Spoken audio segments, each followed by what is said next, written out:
오늘 함께 나눌 하나님의 말씀은 예레미야 46장 말씀입니다. 오늘 예레미야 46장 말씀은 1절에서 말씀하는 것과 같이 여러 이방 나라에 대한 예언의 말씀들이 시작되는 말씀입니다. 46장에서 51장까지 이제 여러 이방 나라에 대한 예언의 말씀들이 계속해서 이어집니다. 그리고 그 시작인 46장은 애굽에 대한 예언을 모아놓은 것입니다. 먼저 2절에서 12절까지는 유다의 운명을 갈랐던 갈그미스 전투에 관한 내용입니다. 2절 말씀입니다.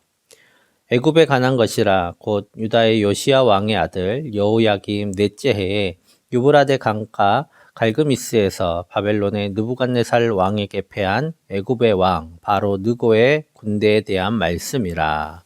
아멘. 이 당시 정세를 다시 되짚어 보자면 강성했던 아수르 제국이 기원전 612년에 바벨론 제국에 의해 무너지면서 아수르의 잔당은 유브라데 강 상류, 그러니까 가나안 지방 북쪽에 위치한 갈그미스라는 성을 중심으로 저항을 하고 있었습니다. 이때 애굽은 신흥 세력인 바벨론 제국이 강성해지는 것을 막기 위해서 아수르의 잔존 세력과 동맹하여 바벨론에 대항하려고 했습니다.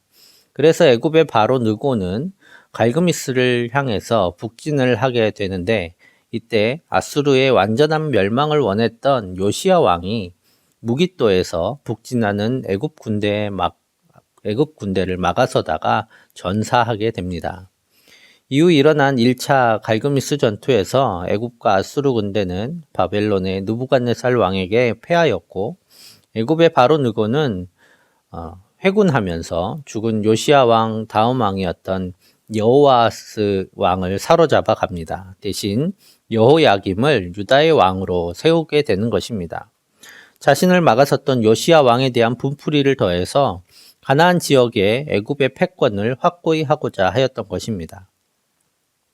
오늘 본문이 묘사하는 이 전투는 두 번째 갈그미스 전투입니다. 애굽의 군대는 갈그미스와 림나성에 주둔하면서 바벨론 군을 계속 저지하고 있었지만 기원전 605년에 느부갓네살 왕의 대대적인 공격에 결국 패하면서 이 지역의 모든 패권을 빼앗기게 됩니다. 남유다 왕국의 종교개혁과 국가개혁을 통해서 다시 강성하고 또 하나님만을 신실하게 섬기는 나라를 만들어가던 요시야 왕을 죽인 바로 느고와 그 군대의 패배를 조롱 가득한 문체로 묘사한 장면이 바로 2절에서 12절까지의 말씀입니다. 그리고 이것은 바로 하나님을 신실히 따랐던 왕인 요시야 왕을 향한 하나님의 보복이라고 말씀하십니다. 10절 말씀입니다. 그날은 주 만군의 여호와께서 그의 대적에게 원수 갚는 보복일이라. 칼이 배부르게 삼키며 그들의 피를 넘치도록 마시리니 주 만군의 여호와께서 북쪽 유브라데 강가에서 희생 제물을 받으실 것이미로다. 아멘. 하나님께서는 세계 왕으로서 자기 백성을 위해 보복하시는 하나님이십니다. 우리 하나님은 보복하시는 하나님이시기 때문에 우리는 악함을 선으로 갚을 수가 있는 것입니다. 우리가 원수를 갚지 않는다 할지라도 하나님께서는 그 악을 반드시 보복하시는 하나님이십니다. 그 하나님께 악에 대한 보복을 맡겨드리고 우리는 선으로 악을 이기는 우리의 싸움을 해나가고 있는 것입니다. 오늘 두 번째 말씀, 이제 애굽이 직접 바벨론의 침공을 받는 장면을 묘사하고 있습니다. 예레미야가 멸망당한 유다의 남은 백성들에게 애굽으로 가지 말라고 했던 이유는 남유다 멸망 이후 다시 바벨론이 애굽을 침공하기 때문입니다. 이때 오늘 14절에서 26절까지의 말씀처럼 바벨론 군대에 애굽은 패배하게 될 것입니다. 14절 말씀입니다. 너희는 애굽에 선포하며 믹돌과 놉과 다바네스에 선포하여 말하기를 너희는 굳건히 서서 준비하라. 내 사방이 칼에 삼키웠느니라. 아멘. 믹돌, 놉, 다바네스는 모두 애굽의 강대한 요새와 성이었습니다. 그런데 그 성들에게 준비하라 라는 것은 이미 사방이 바벨론 군대에 의해 점령당했기 때문입니다. 홀로 남아있는 것이기 때문이죠. 애굽을 상징하는 다양한 단어들, 암송아지, 살찐 숫송아지, 뱀 등의 단어들을 통해서 애굽이 당할 수치와 환란을 묘사하고 있습니다. 그리고 이것은 바벨론의 강성함 때문에 일어난 일이 아니라 곧 하나님께서 애굽을 바벨론의 손에 붙이셨기 때문에 일어난 일입니다. 25절, 26절 말씀입니다. 만군의 여호와 이스라엘의 하나님께서 말씀하시니라. 보라, 내가 너의 아몬과 바로와 애굽과 애굽 신들과 왕들 곧 바로와 및 그를 의지하는 자들을 벌할 것이라. 내가 그들의 생명을 노리는 자의 손, 곧 바벨론의 느부갓네살 왕의 손과 그 종들의 손에 넘기리라. 아멘. 이와 같이 하나님께서는 하나님 자신의 계획을 위해 세상의 만국을 운영하시는 만군의 여호와이십니다. 예레미야를 통해서 우리가 다시 돌아봐야 할 것은 만국을 운영하시는 하나님께서는 꼭 우리를 세계 최고의 나라로, 세계 최고의 민족으로 만들지는 않으신다는 것입니다. 이스라엘이 강성하던 때도 있었지만 많은 순간 어려움을 당하는 나라로 있기도 했습니다. 하나님께서 택하신 나라이고 하나님께서 세우신 왕국임에도 그러했습니다. 하지만 하나님께서는 하나님의 크신 계획과 섭리 속에 세계를 운영하셨습니다. 지금 이때까지 바벨론 제국이나 그 후에도 없고 애굽의 후에도 없습니다. 하지만 다윗 왕국은 예수 그리스도로 말미암아 온 세계 수많은 성도들이 기억하고 있고 또 다윗의 왕위를 이어 영원한 왕이 되신 예수님으로 인해 구원을 누리고 있습니다. 하나님께서는 우리를 꼭 최고의 자리에 세우지 않으십니다. 하지만 그것이 하나님께서 우리를 생각하지 않으시는 것은 아닙니다. 하나님께서는 우리를 향하신 선하신 계획이 있으십니다. 중요한 것은 우리가 그 하나님의 선하심에 의지하여 하나님의 말씀에 순종하며 그 뜻에 동참하는 일입니다. 하나님의 그 선하신 뜻이 이제 나라마저 이른 이스라엘 백성들에게 어떻게 예정되어 있는지 말씀하십니다. 27절, 28절 말씀입니다. 내 종 야곱아 두려워하지 말라. 이스라엘아 놀라지 말라. 보라 내가 너를 먼 곳에서 구원하며 내 자손을 포로된 땅에서 구원하리니 야곱이 돌아와서 평안하며 걱정 없이 살게 될 것이라. 그를 두렵게 할 자가 없으리라.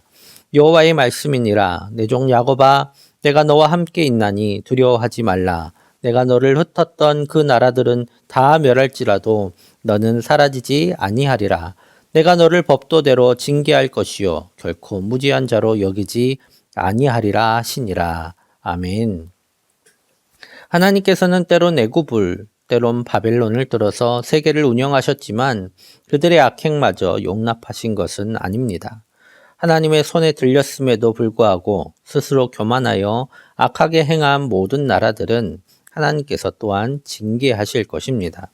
그리고 하나님께서 택하신 민족은 다시 하나님을 찾고 하나님을 사랑하는 마음을 회복한 후에 다시 고국으로 돌아와서 살아갈 수 있도록 하여 주실 것이라고 약속하셨고 또 그 약속이 이루어졌음을 우리는 말씀을 통해 볼 수 있었습니다. 그래서 하나님께서는 우리에게 두려워하지 말라, 놀라지 말라고 말씀하십니다. 하나님께서는 우리를 택하셨고 우리를 버리거나 놓지 않으십니다. 세상의 풍파로 또 우리의 잘못으로 하나님께서 버린 것처럼 느껴질 때가 있지만 하나님께서는 여전히 우리를 향한 계획과 뜻을 가지고 계십니다. 그 선하신 하나님을 믿고 의지할 때 우리는 두려워하지 않고 또 놀라지 않을 수 있습니다. 한 해 동안 많은 일들이 일어났지만 그것들로 우리가 완전히 넘어지거나 낭망하지 않는 것은 하나님께서 우리를 붙들고 계시기 때문입니다. 이 믿음이 있을 때에 우리는 이 한 해도 하나님께 감사의 고백으로 올려드릴 수 있을 것입니다. 그리고 그 감사가 우리를 평안으로 인도할 것입니다. 이 하루, 이 한 주, 이 한 해 동안에도 하나님의 선하심과 그 오묘한 섭리를 의지하여 굳건하며 또 감사하며 살아가시는 우리 모두 되기를 간절히 축복합니다. 이 시간 함께 기도하겠습니다.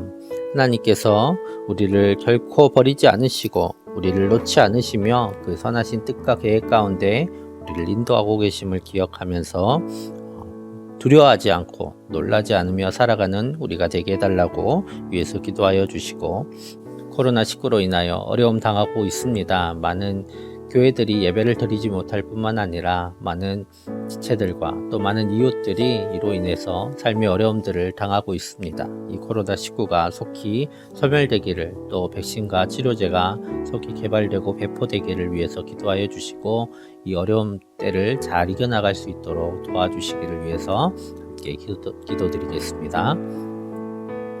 사랑의 아버지 하나님, 감사합니다. 하나님께서 주신 귀한 은혜를 따라서 주님, 우리가 지금까지 살아왔음을 고백하며 주님 앞에 감사의 고백을 드립니다. 아버지 하나님, 우리가 살아오는 동안에 많은 일들이 있었고 많은 고난과 어려움들이 있었지만, 이 또한 하나님의 크신 섭리와 계획 가운데 있음을 믿고 주님을 의지합니다. 선하신 하나님께서 우리를 결코 놓지 않으시며 우리를 돌보시고 또 우리를 향하신 크신 계획과 섭리를 가지고 계심을 우리가 믿고 의지하며 나아가게 하여 주시고, 이를 인해서 우리 가운데 닥치는 어려움들, 그 어려움들로 인하여 두려워하거나 놀라지 않게 하여 주시고, 오직 주님께서 주시는 평안과 또 기쁨으로 살아갈 수 있도록 주님 인도하여 주옵소서. 때론 어렵고 때론 힘들 때가 있지만 아버지 하나님, 그 순간에도 주님을 기억하게 하여 주시고 주님의 은혜로 이 모든 어려움 잘 이겨나갈 수 있는 우리 모두 될 수 있도록 주여 아버지 하나님 은혜를 베풀어 주시옵소서. 코로나19로 인하여 어려움 당하고 있습니다. 주님, 교회가 예배를 드리지 못하고 있으며 또 많은 지체들과 이웃들이 삶의 큰 고난과 어려움을 당하고 있습니다. 물질적인 어려움, 또 감정적인 어려움, 또 건강의 어려움을 갖고 있는 모든 지체들과 이웃들을 주님 돌보아 주시고, 하나님께서 함께하여 주셔서 주님, 이 어려움을 잘 이겨나갈 수 있게 하여 주옵소서. 무엇보다 코로나19가 속히 소멸될 수 있도록 주님 은혜 베풀어 주시고, 백신과 치료제가 개발되고 더 배포될 수 있도록 주님 도와주셔서 우리가 이 어려움으로부터 다시 일상을 회복할 수 있도록 주님 은혜 베풀어 주시오며, 또 이 어려움의 때를 잘 이겨나갈 수 있는 용기와 힘과 또한 지혜를 허락하여 주시고, 도움의 손길 또한 허락하여 주시옵소서. 어려움 통하여 주님을 더 의지하며 주님의 신실하심을 바라며 나아가는 모두 되게 하여 주시고, 교회가 이 어려움의 때에 하나님의 뜻을 전하며 하나님의 위로를 전하는 주님께서 주신 귀한 삶을 잘 감당하는 교회 될 수 있도록 주님 인도하여 주시옵소서. 사랑하는 지체들 주님 지키시고 도와주시옵소서. 사랑의 아버지 하나님, 한 해 동안에도 주님께서 우리를 돌보아 주시고 인도하여 주심에 감사를 드립니다. 주님, 많은 상황들이 있었고 또 문제들도 있었지만 이 모든 것들 너머에 주님께서 늘 계셨음을 고백하며 감사드립니다. 아버지 하나님, 주님께서 우리가 어느 곳에 있든지 우리를 붙들고 계시고 또 우리를 인도하심을 기억하게 하시고 굳건히 믿게 하여 주셔서 우리가 어떤 상황 속에서도 두려워하거나 놀라지 않게 하여 주시고, 하나님께서 주신 평안을 늘 누리며 살아가게 하여 주시옵소서. 코로나19로 인하여 고통당하는 수많은 사람들과 수많은 이웃들과 또 이 땅에 교회가 있습니다. 아버지 하나님, 기억하여 주시고 돌보아 주시고 또 이 악한 질병이 속히 소멸하게 하여 주시옵소서. 백신과 치료제가 속히 배포될 수 있도록 주님께서 은혜 베풀어 주시고, 또 다시 우리가 일상을 회복할 수 있도록 주님께서 은혜 베풀어 주시며, 또 무엇보다 또 이 어려움의 시간을 잘 견뎌나갈 수 있도록 힘과 용기와 또 도움의 손길들을 허락하여 주시옵소서. 이 하루도 이 한 주도 주님께서 인도하여 주실 줄 믿사오며 예수님의 이름으로 기도드립니다. 아멘.